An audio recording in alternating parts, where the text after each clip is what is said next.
নমস্কার বন্ধুরা, আজ আমি আপনাদের জন্য নিয়ে এসেছি নিরামিষ এঁচোড়ের ঘন্ট। চলুন দেখি কি করে বানাবো। প্রথমে এঁচোড়গুলোকে খুব ছোট করে কেটে নেব, একদম কুচিয়ে নেব। তারপর গ্যাসের আঁচে প্রেসার কুকার বসিয়ে তাতে এঁচোড়গুলো দিয়ে দেবো আর পরিমাণ মতো জল দিয়ে 2টো সিটি দিয়ে এঁচোড়টা সেদ্ধ করে নেব। 2টো সিটির পর ফিরে আসি, একবার দেখে নিই এঁচোড়গুলো নরম হয়েছে কি না। দেখুন, দেখে তো মনে হচ্ছে এঁচোড় নরম হয়ে গেছে।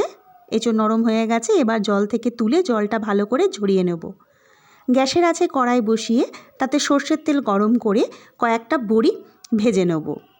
বড়িগুলো তুলে নেওয়ার পর অবশিষ্ট তেলের মধ্যে 3টে তেজপাতা আর অল্প গোটা জিরে ফোড়ন দেব। যারা আমার ভিডিও দেখছেন তাদের অসংখ্য ধন্যবাদ। যারা এখনও লগ্নস কিচেন সাবস্ক্রাইব করেননি, আমি অনুরোধ করব একবার লগ্নস কিচেন সাবস্ক্রাইব করার জন্য। এবার ফোড়নটা ভাজা হয়ে গেছে, এর মধ্যে দিয়ে দেবো 2টো মাঝারি সাইজের ছোট করে ডুমো করে কাটা আলু। যারা আলু দিতে চান না দেবেন না, খুব একটা অসুবিধা হবে না। এবার আলুর জন্য দেব প্রয়োজন মতো লবণ দিয়ে আমরা আলুটা একটু ভেজে নেব। অল্প করেই লবণ দেব। চলুন, আলু ভাজা হয়ে গেছে, এবার এর মধ্যে দিয়ে দেব 1 চামচ কাঁচা লঙ্কা বাটা, দেব 1.5 চামচ আদা বাটা, আর দেব ছোট চামচের 1 চামচ জিরে গুঁড়ো, দেব প্রয়োজন মতো হলুদ গুঁড়ো। অল্প একটু জল দিয়ে এই মশলাটা একটু কষে নেব। 2-1 মিনিট পর এর মধ্যে যে বড়িগুলো ভেজে রেখেছিলাম সেই বড়িগুলো দিয়ে দেব,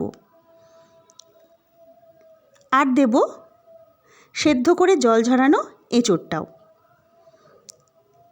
আমরা যখন এঁচোড় সেদ্ধ করেছি তখন কিন্তু এঁচোড়ের মধ্যে কোনো লবণ দিইনি, তাই এঁচোড়ের জন্য প্রয়োজন মতো লবণটা এখন মিশিয়ে দেব। আর আলুর জন্য কিন্তু আগেই লবণ দিয়ে দিয়েছি। এবার খুব ভালো করে ভাজবো, কারণ যখন এঁচোড়টা সেদ্ধ করেছি এর ভেতর অনেকটা কিন্তু জল ছিল, এই জলটা পুরো শুকিয়ে নিতে হবে। খুব ভালো করেই ভাজতে হবে। দেখুন, ভালো করে ভাজা হয়ে গেছে। এবারে এই বড়ি যাতে গলে যায় তার জন্য দেব একটু জল, আর মশলাটাও এই সবজির মধ্যে সব মিলেমিশে যাবে। অল্প করেই জল দেব, এই জলটা কিন্তু আবার শুকিয়ে নিতে হবে। চলুন ভালো করে জলটা শুকিয়ে ফিরে আসি। মোটামুটি জল শুকিয়ে গেছে, বড়িগুলোও গলে গেছে, কিন্তু আমি আরেকটু শুকাবো। যদি আপনারা মনে করেন এই স্টেজেও নামিয়ে ফেলতে পারেন। এবার জল শুকানো হয়ে গেছে, দেব 1 চামচ ঘি আর একটু গুঁড়ো গরম মশলা। এবার সব কিছু ভালো করে একবার মিলিয়ে মিশিয়ে নেব। গরম ভাতের সঙ্গে পরিবেশন করুন নিরামিষ এঁচোড়ের ঘন্ট। নমস্কার।